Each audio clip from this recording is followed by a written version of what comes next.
தேவஜனமே, கர்த்தர் உங்களை பார்த்து சொல்லுகிறார், உங்கள் வாழ்க்கையில் நான் உங்களை மேன்மையாகவே நடத்த விரும்புகிறேன், உங்களை ஆசீர்வாதமாகவே நடத்த விரும்புகிறேன்.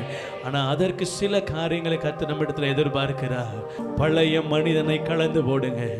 வேதம் சொல்லுகிறது, பொறாமை, வன்கண், தூஷணமான பேச்சு, பொய் நாவு, இவைகளை உடைய பழைய மனிதனை கலந்து போட்டு மன்னிப்பு, அன்பு, தேவ வசனத்தில் நிறைந்திருக்கிற இருதயம், கர்த்தரை வெளிப்படுத்துகிற உங்கள் இருதயம், அப்படி இருக்குமானா, அப்படியாய் மாறுறவங்களை ஒப்பு கொடுப்பீர்கள் என்று சொன்னால், கர்த்தர் சொல்கிறாரு, உன் வாழ்க்கையில் எல்லாம் பரிபூர்ணமாக இருக்கும், உன் வாழ்வில் எல்லாம் ஆசீர்வாதமாக இருக்கும், உன் வாழ்வில் எல்லாம் மேன்மையாக இருக்கும்.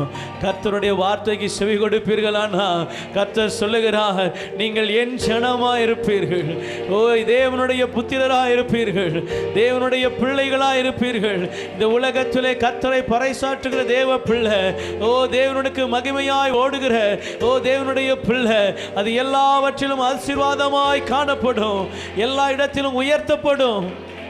அவருக்கு உண்மையாய் உங்களை ஒப்பு கொடுக்கிற இருதயத்தை கர்த்தர் விரும்புகிறார். அவரோடு கூட ஒப்புரவாகிற இருதயத்தை விரும்புகிறார். உங்கள் இருதயத்தில் கசப்பு இருக்கக்கூடாது. உங்களை விட்டு கொடுப்பீங்களா? ஆண்டவரை பார்த்து சொல்லுங்க, ஆண்டவரே, எந்த கசப்பும் என்கிட்ட இல்லை, எந்த பொறாமையும் என்கிட்ட இல்லை, எந்த வன்கணும் என்கிட்ட இல்லை. ஆண்டவரே, நான் யாரை குறித்தோ எதை குறித்தோ எதை வன்பா தூஷணமாய் பேசுகிறது இல்லை.